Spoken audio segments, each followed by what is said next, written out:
Andy and I are here to do a instant canned history of the dry martini. The dry martini began as a little variation on the Manhattan dry vermouth instead of sweet vermouth, hence the dry martini. London dry gin came in very soon into its history in the 1890s. I'm going to make what we call nowadays the Fitty Fitty version, as popularized by, or repopularized, I should say, by Audrey Saunders at the Pegu Club in New York City, and that's half gin and half vermouth. I can hear people saying, what? But wait until you try it. It's a much lighter and smoother drink than the standard 1950s style rocket fuel dry martini, which is also good. But this is a very simple drink. Again, 3 ingredients. We normally think of a martini as 2, but it lost one along the way. I'm going to start with 1.5 ounces of dry vermouth in there, splashed in maybe a little too enthusiastically because I like these, and 1.5 ounces of Beefeater, an excellent London dry gin for this. And finally, to tie it all together, a look back into cocktail history, a couple dashes of orange bitters. I'm using Gary Regan's, which have a nice herbal note to them. You'll need that later. Now, stirred drinks, I like cracked ice, so I'm going to crack my cubes here. I said cubes. You did say cubes. And then stir. Again, this is a stirred drink. James Bond had many, many virtues, but when it came to martinis, he was an idiot. I'm sorry. Just tell him what you really feel, Vic. You want that silky smooth texture.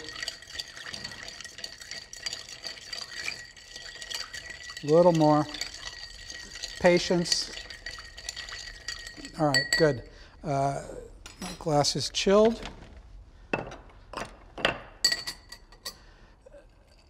Now, back in 1910, when this drink was first popular, people would put an olive in it sometimes. Sometimes, God knows why, they'd even put a cherry in it, which just seems like madness to me. But the real connoisseurs like theirs with the lemon twist. So I'm going to follow their lead and get the little slick of lemon oil on the surface. That is the old-fashioned dry martini, the original dry martini. It's almost a misnomer by how we think about today's dry martini, because what the dry martini became, especially during the 60s and 70s, was the whole idea of extra dry, extra dry, grab the bottle of vermouth and wave it over the glass, you know, all kinds of rituals. And again, the martini drinker is a very particular drinker, and you don't necessarily force your style of martini on the martini drinker. You find out what they like, and you bring it to them that way. So we address this because there are many ways to make a martini, and we should talk about all of them. I mean, some people, the 50-50 version is coming back, which is why we're showing it to you in all the kind of new style speakeasy bars, etc.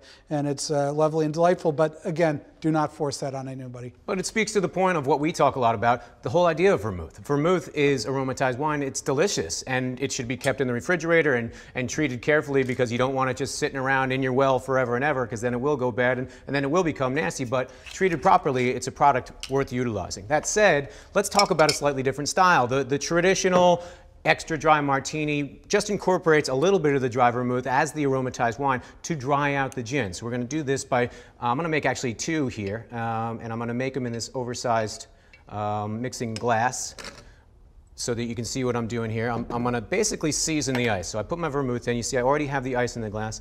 I like to mix my, my drinks like this over the ice, because again, when I'm stirring, I want to make sure that that dilution happens. I want to keep that process going. So I like to get it going just as soon as I start putting the spirits in and let a little bit of that dilution happen. Now what I've done is I'm seasoning the ice and coating it, but I'm actually going to dump most of it out, which is kind of a crime and a little bit of a shame. Yeah. So this is the in-and-out martini. The in-and-out martini, but what it's done is I've got the same amount of vermouth going over my ice. The ice cubes are seasoned. They've got the aromatized wine, the vermouth, on them, so that when I put the gin on top of it, it's going to dry the gin out. Now, you may have heard that term, bruising the gin, don't bruise the gin. That's really just a way of saying, don't let it sit on the ice too long. I don't want the dilution because I want to taste the gin. I don't want it watery. I want it ginny. So that said, since we're going to do a couple here, normally be a 3-ounce pour, we're just going to double that up.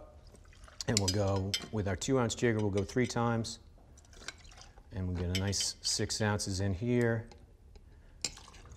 to go along with That's all for me? It's all for you, my friend, because you know what? Nobody deserves it more than you do.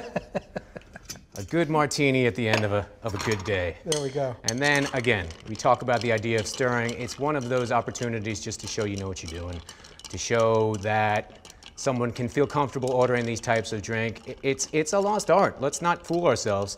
Many people have neglected the stir because so many martinis today are expected to be shaken. People think of that whole idea of having the shaved ice across the top of the glass, and many people like that, and there's nothing wrong with that. But think about the martini as a cocktail that you have to ask many questions about.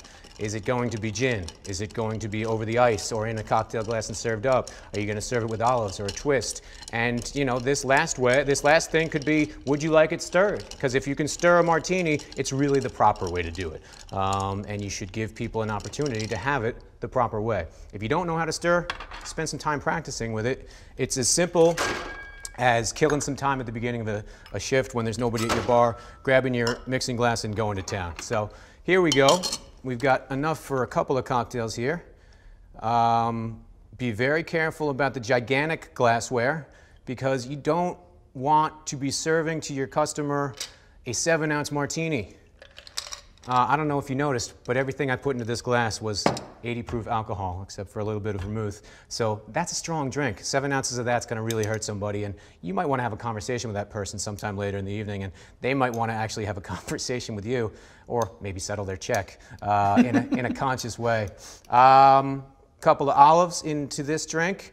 This extra dry martini style would traditionally be served with olives. Again, you could ask, you could do the lemon twist in this, but again, the martini is a drink that presents many variations. Don't forget to ask the questions because it's the consumer who's going to drive it. But here's a couple of different ways to see how it's a conversation drink. Great conversation. Start a conversation with one of your guests right now.